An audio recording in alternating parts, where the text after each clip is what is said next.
I'm excited to bring you the first in my Abandoned Ireland series. Today, I'm going to take you through the ruins of a once stately castle mansion. Sitting near a wood and slow river, this site was first built almost 1,000 years ago in the 1100s or 1200s by Norman invaders. It was later confiscated from the owners in the 1600s and held by various families until again renovated fully in the 1800s. In its final years, it became the home of an order of nuns who fled the ravages of World War I. Now this once great mansion and estate sit abandoned near a silent wood. The main tower immediately draws the eye. Ireland is covered with old tower houses, many later turned into larger homes. It strikes me that this may be the oldest central portion. As birds fly from the four top crowning points, it looks quite surreal. The entrance is shrouded by vines. Around the back, the forest melds into the castle.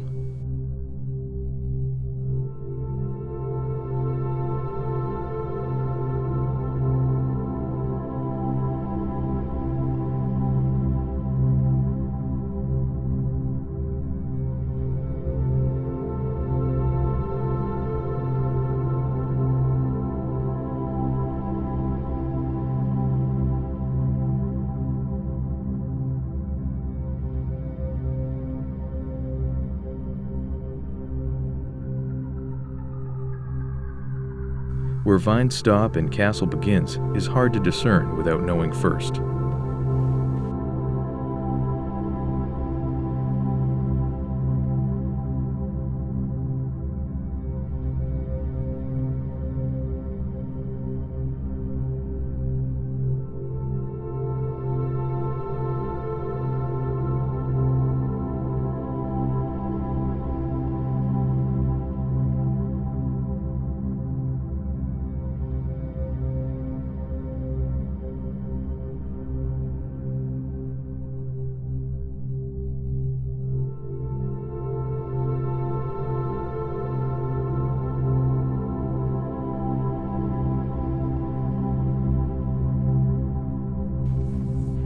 A section of wall has collapsed, creating an entrance.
Inside the main hall is a vaulted arched room, pieces of wall still clinging to the older stones.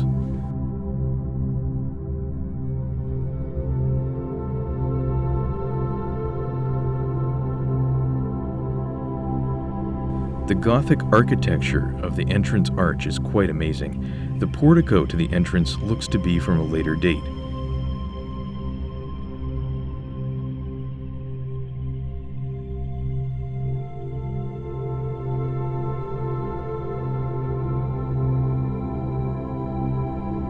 The main doors would have been the defense against raiders or bandits.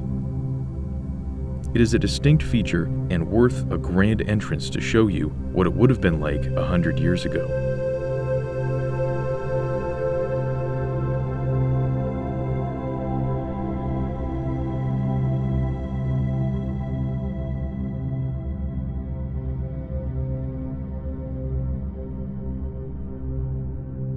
The winter winds blow a chill breeze across the ivy, making the tower live again.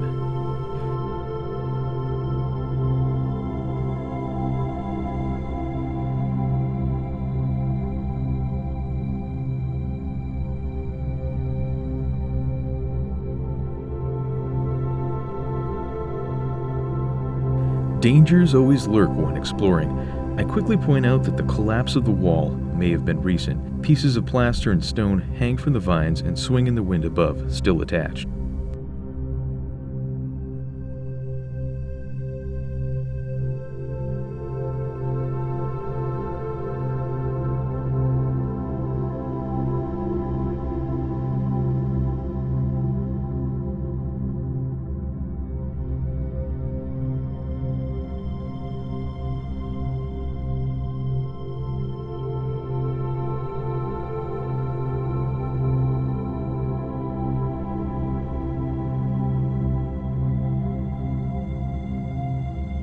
To the side, above an entrance to the inner halls, a wall leans with little support except vines and a beam keeping it from falling down.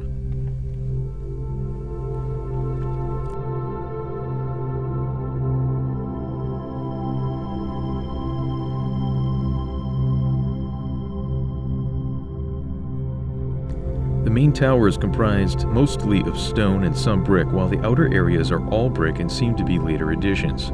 They are also the first to return to nothing.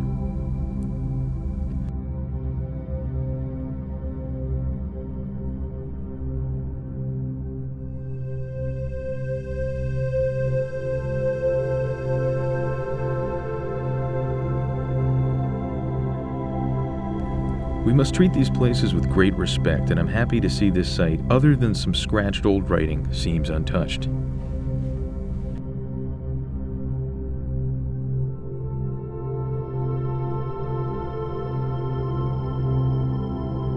If you watch carefully, you can count the fireplaces, which would show 2 or 3 floors on the hall addition and 4 or 5 on the main tower. An enigmatic parapet lies at the end of this large room. There appears to be no entrance, though you might have just caught what seems to be an exterior sealed entrance to it earlier on.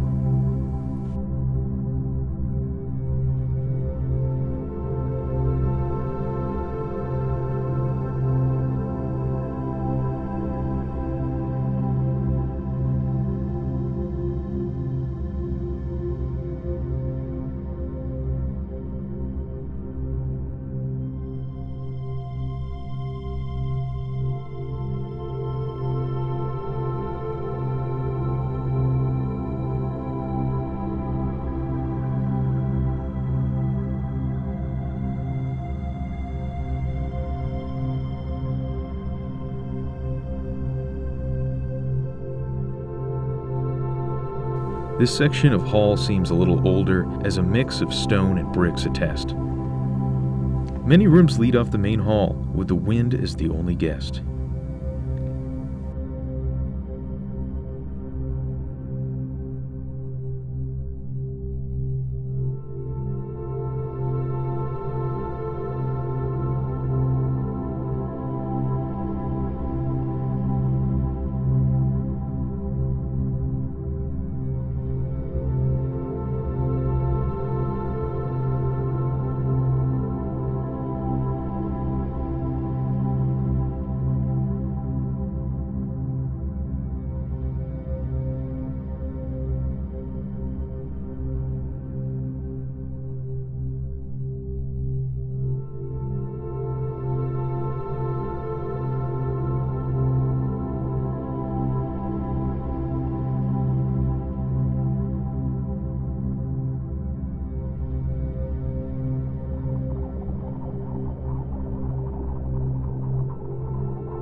last side chamber leads to a cylindrical tower. Signs of floors show it may have allowed viewing from each story and perhaps included a ladder.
Outside, the long hall is covered thickly with vines.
We discover above the entrance to an internal stairwell.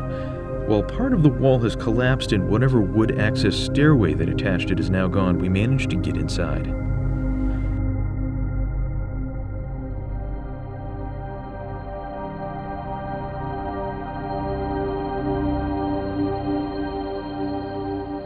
These stairways can be quite narrow, and it's a close fit. The width of the stairs themselves is barely over 6 inches, and they're covered with debris and dust.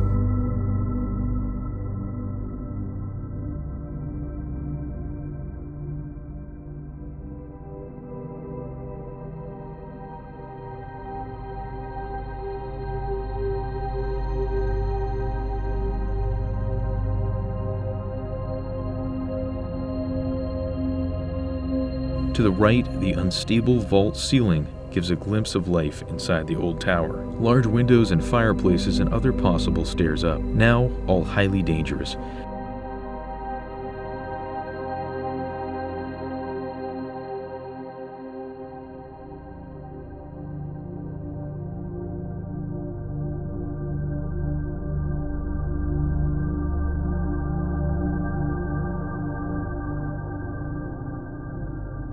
It can be quite a trek with camera and other gear when these start to spiral and space becomes scarce.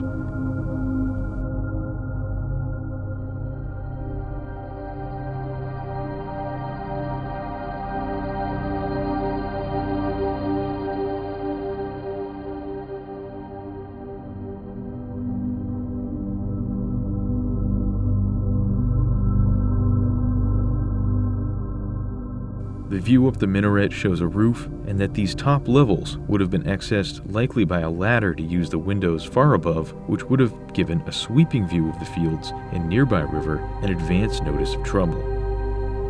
I hope you've enjoyed this exploration. Don't forget to subscribe and follow me here as I continue the journey across Ireland to bring you more amazing abandoned places.